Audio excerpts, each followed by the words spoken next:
Erstwhile colleagues, it is with great sadness as I pen this letter that I cannot be with you on this momentous occasion, AGM X 10. Over the last 10 years... 10 for the retards. Over the last 10 years, the AGM has evolved from a horribly savage afternoon... Actually, yes, I remember now. This is a controversial report. Over the last 10 years, the AGM has evolved from a horribly savage afternoon chinning session into a horribly savage afternoon chinning session. And I've been proud to be part of that evolution. I get misty-eyed when I hark back to those early days in Walkabout 1. Darren Me leading the charge. Razza putting in his biannual 7pm appearance. And then... Oh, this is fucking... And the tumbleweed in the air as we sat waiting for Dirks to arrive. We even organised a chairlift one year so we could make it down the stairs to the back room, such were the state of his hips at the time. However, I should not dwell on the past. We're a modern, forward-looking bunch of merry men, and when we're faced with a crisis, we rise to meet the challenge.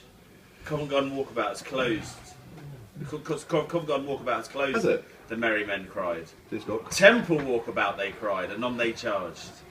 We must take the spirit with us when we move on to our second decade.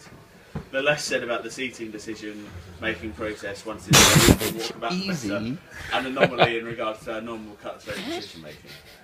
That is true. Let me congratulate those men who has faced all 10 battles with courage and determination.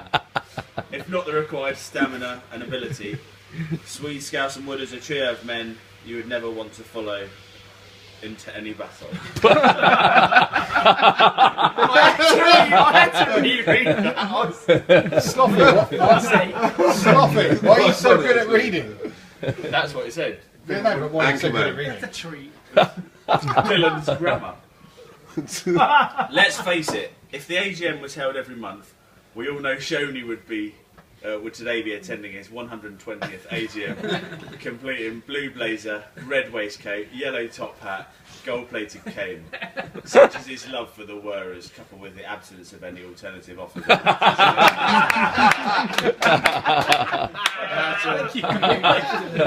how to spend his Saturdays. In those early years, Wooders would book his train home on Sunday, confident he would be back in Bristol by 6 p.m. In latter years, Wooders has been known to arrive home not much later than 6 p.m. on the Saturday. What commitment that man shows. Swede, a leading light of the Whirlers, family man, chief secretary, organiser, cajoler and general arsehole. The graphic design work on the invitations, gets better every year, and this year is no exception. You two have put in a great shift and I salute you. Cheers. Yeah. Thank you. You do this What every was year. controversial then? Well done, Sweeto. Oh, it was That's it was the prejudice against me. That's a given. I would also like to extend congratulations to anyone else who's been to at least 7 AGMs. 70%, That's what he's done. 70% attendance is the well-known benchmark of commitment to the squadron. So congratulations to me. Anyone who is not meeting the standard, chin one, you flaky bastards. Seven. Easy. Well, We'll do that at the end. That's controversial in itself. No, it gets Charge! You're about as much support to the Whirlers as Swede is to the non-Indian themed post-Lash restaurant market. Please find attached the North America Regional Report for 2015. we started the update. Given the fractious relationship with the other residing officer on these shores, this report unfortunately only covers West Coast-based activities. However, given said unnamed individual's propensity to upload every WCW he performs, you can be reasonably assured that the East Coast whirring is alive and well. What you make of the West Coast, I will leave for you to decide. Page 1 of 7. Yeah. North America Regional Report. Period 1, January 15 to the 15th of May 2015. Not much whirring. On to the next report. I'll read it verbatim. Not much worrying doing over here, to be honest. Clangs was over in LA in mid-Jan, and as I have a completely free diary for the foreseeable future, I took a cab approximately 60 miles to see him. The thing is, I had a few beers before I went to meet him, and after a week of texting and phone calls to organise this meeting of mine, we ended up spending about an hour together before I had to let him know I was too fucked and had to go home. He looked surprised. My performance was reminiscent of when Alan Partridge wakes up leaning on the bar after a round of ladyboys. Luckily, as I stumbled out the pub, the same cabbie who brought me over was still knocking him out, which indicates how long I was there for. And I made his day when I asked him to take me all the way back to where he'd just picked me up from. The total cab fare, $150. Aside from that, nothing to report really. My missus is my main drinking partner at the moment, and she's normally on the Diet Cokes. I'm looking forward to the visit of the Holiday Club boys in September. Yeah. After which He's going. I'm probably going to go. Yeah.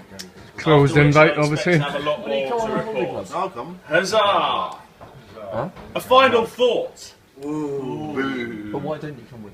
When I think of my favourite AGMs, I think of the ones that have lasted the longest, both for me and the group. I think back to us entering the evening period in Sloth's Cave, AGM X. That was a wonderful AGM.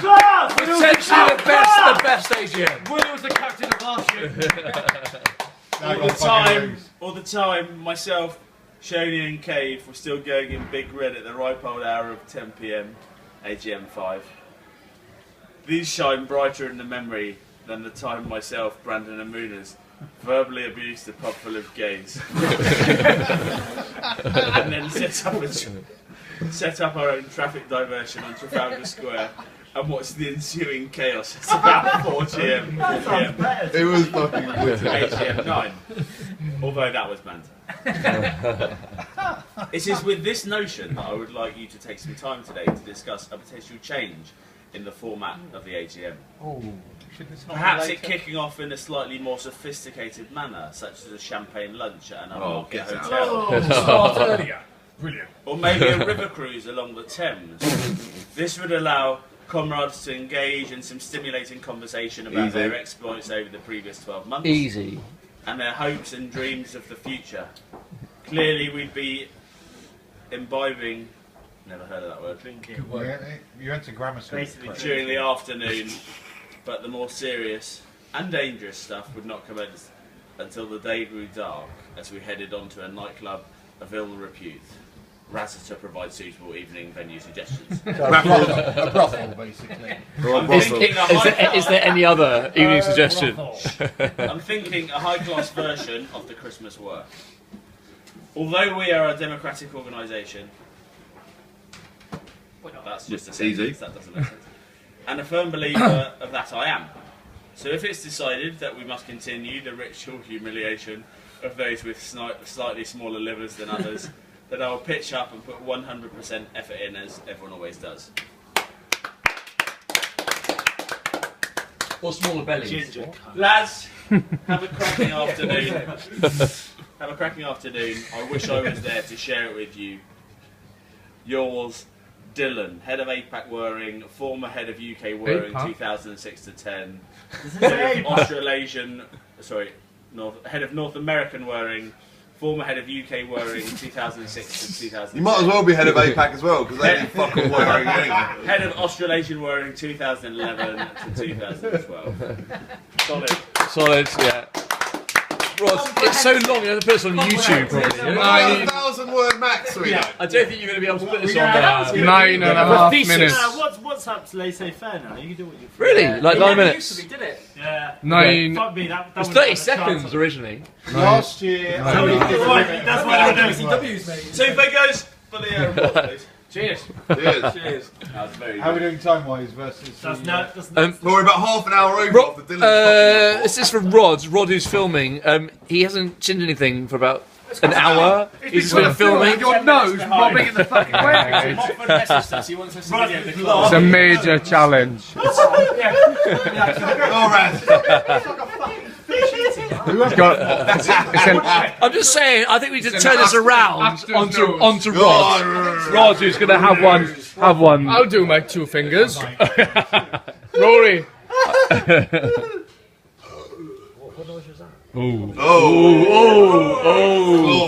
The claw.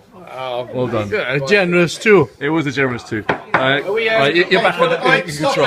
Toilet break. Toilet break. Stop the video, it's going to explode. Is it? 2 fingers. Oh, If it's past 1:15, please. Yeah. Why, does that mean that you've made a certain watershed?